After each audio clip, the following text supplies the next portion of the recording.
नमस्कार, स्वागत है आपका India news day digital platform पर और मैं हूं आपके साथ गुलिस्ता। तो आज आपको जैसे कि पता है कि अभी हर जगह इलेक्शन के रिजल्ट की, पूरे देश भर में इलेक्शन के रिजल्ट की हर इंसान अभी लगा हुआ है कि रिजल्ट आखिरकार क्या आएगा। तो हम थोड़ा सा आगे बढ़ते हैं, मेहंदी जी से पूछते हैं कि मेहंदी जी ने पूरी आपको बता दें कि हर तरफ से छत्तीसगढ़ में हर तरफ की उन्होंने अपडेट रखी है।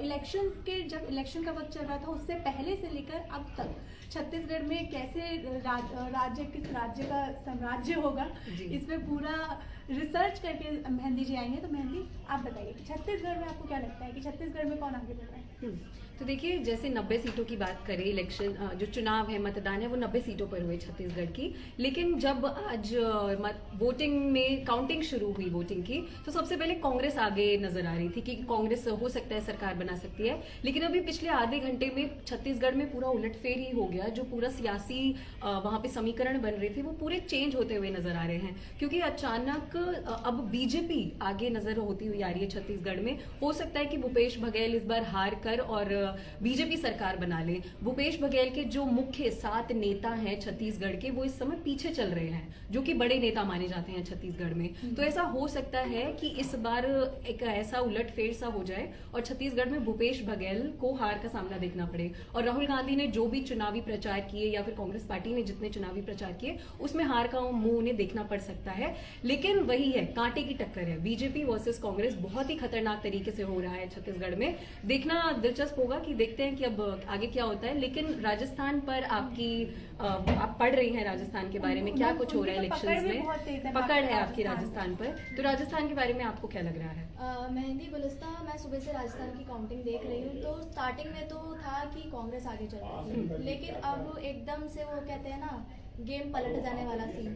तो 101 सीट से अभी बीजेपी राजस्थान में आगे चल रही है, लेकिन वही है, अभी भी कांटे की टक्कर है बीजेपी और कांग्रेस में राजस्थान में।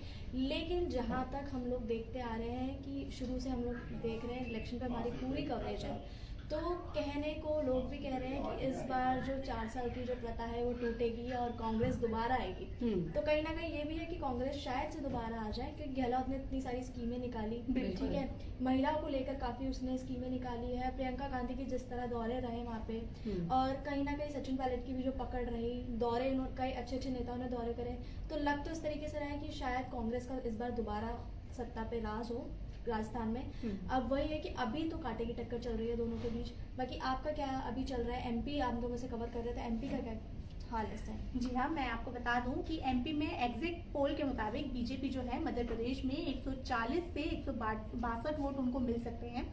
और वही कांग्रेस की अगर हम बात करें तो 68 से 90 सीटें मिलने का अनुमान लगाया जा रहा है। और लिहाजा लोग एक बार फिर शिवराज सरकार को भरोसा जताते नजर आ रहे हैं, क्योंकि जो वोटिंग्स है उसके ऊपर यही कहा जा रहा है। लेकिन आपको बता दें कि शिवराज जी हैं, उनका एक बयान सामने आया है। उन्होंने कहा है कि उनके जो मन में मोदी जी, आपको बता दें मुख्यमंत्री शिवराज सिंह चौहान ने कहा है कि एमपी के मन में मोदी जी है और मोदी जी के मन में एमपी है।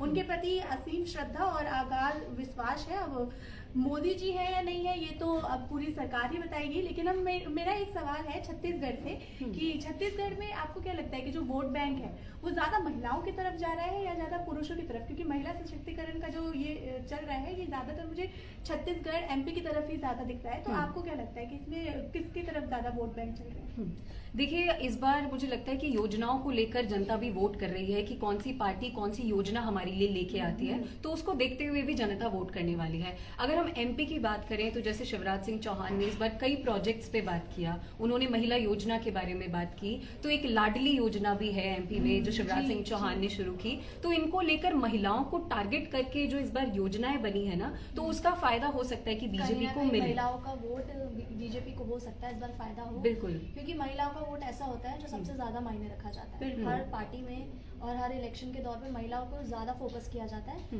उनको सुविधा देने के तौर पर। तो वही अब एमपी में भी मुझे लग रहा है कि वही कांटे की टक्कर वाला ही चल रहा है हर जगह। लेकिन कभी भी सत्ता और कभी भी गेम पलट हो सकता है, कभी भी पलटवार हो सकता है। बिल्कुल सही बात है। राजस्थान में बहुत ज्यादा पलटवार चल रहे हैं, कभी कांग्रेस कभी भी। ऐसे ही सेम हाल छत्तीसगढ़ का भी है, कभी कांग्रेस आगे नजर आ रही है, कभी बीजेपी आगे नजर आ रही है। कभी महिलाएं आगे दिख रही हैं तो कभी पुरुषों का वोट आगे बढ़ जा रहा है, समझ नहीं आ रहा है कि ये चल क्या रहा है।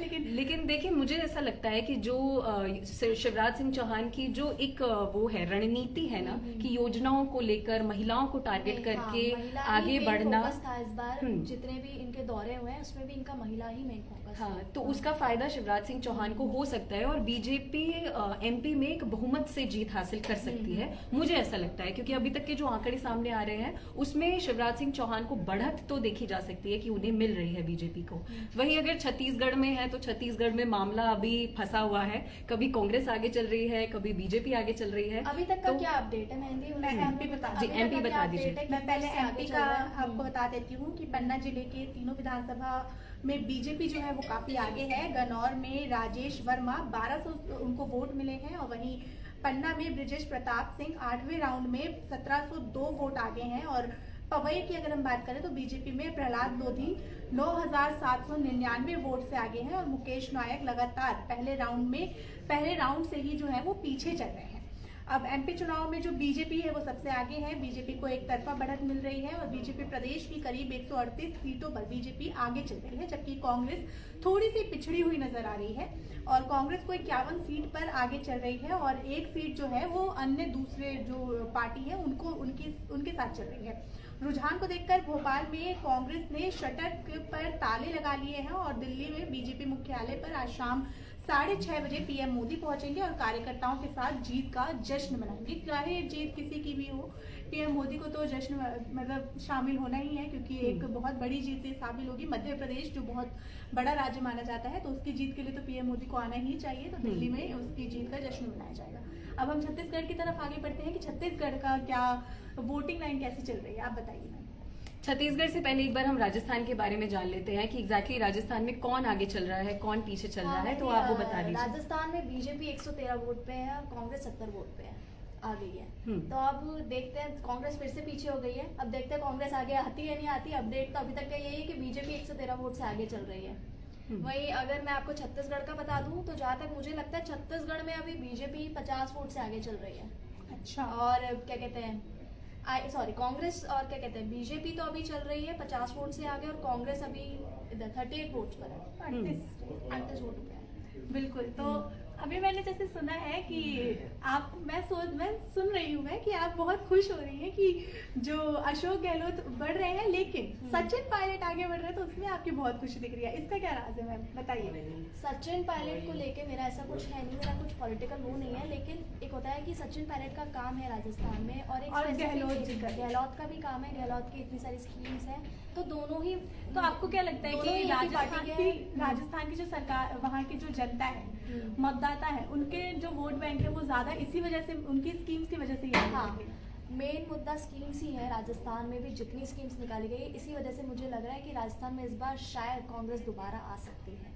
इसमें मुझे सर्वे के हिसाब से भी यही लग रहा है। इसमें मैं एक ऐड करना चाहूंगी चीज, जैसे अगर हम सचिन पायलट और अशोक गहलोत को अगर साथ में देखें तो उनके बीच की जो भी गर्मा गर्मी है वो सभी को पता है। तो अगर कांग्रेस पार्टी इस बार हारती है राजस्थान में, तो मुझे लगता है कि सचिन पायलट और अशोक गहलोत के बीच में जो भी क्लैशेस हैं वो एक बहुत बड़ा कारण हो सकता है। क्योंकि वो पोस्टर्स पे तो साथ नजर आए, लेकिन अगर रैलियों की बात करें या फिर चुनाव प्रचार की बात करें तो वो फिर से अलग अलग ही चुनाव प्रचार कर रहे थे। 2018 में सचिन पायलट को मिले, उनके चेहरे पर वोट्स मिले कि वो मुख्यमंत्री का चेहरा हो सकते हैं, लेकिन इस बार अशोक गहलोत भी एक अलग ही अंदाज में दूसरे वर्गों को टारगेट कर रहे हैं। तो हो सकता है कि उन्हें इस वजह से कुछ 2-3 फैक्टर्स हैं, सोशल इंजीनियरिंग है, सचिन पायलट हैं, तो इस वजह से कांग्रेस हार सकती है। ठीक है, तो मेहंदी, अब मेरा आपसे ये सवाल है कि एक बार आप बता दीजिए कि छत्तीसगढ़ में वोट का क्या हाल चल रहा है। जी बिल्कुल बिल्कुल। देखिए, छत्तीसगढ़ में फिलहाल वही कांग्रेस और बीजेपी आमने सामने है, लेकिन अगर रुझानों की बात करें, अब तक जितनी काउंटिंग हुई है उसके मुताबिक बीजेपी 45 सीटों पर नजर आ रही है, लेकिन साथ में कांग्रेस 43 सीट, 2 ही सीटों का फर्क नजर आ रहा है दोनों पार्टीज के बीच में। तो टक्कर का मुकाबला है, आमने सामने का मुकाबला है। ऐसे ही आगे अभी पूरी वोटिंग रहती है होनी, पूरा दिन है अभी तो ऐसे ही कभी कांग्रेस आगे, कभी बीजेपी आगे। राजस्थान में भी यही चल रहा है। सीन है कि अभी कुछ फाइनल कह नहीं सकते कि कौन आगे कौन पीछे, ये तो अभी तक का बस अपडेट था। बिल्कुल। बाकी ऐसे ही अन्य अपडेट्स के लिए हम आपको जुड़ेंगे आपके साथ और देखते रहेंगे। आप हमारे साथ जुड़े रहें इंडिया न्यूज के डिजिटल प्लेटफॉर्म पर। धन्यवाद।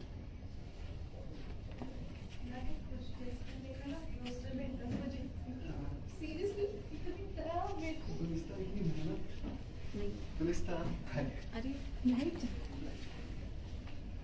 चलिए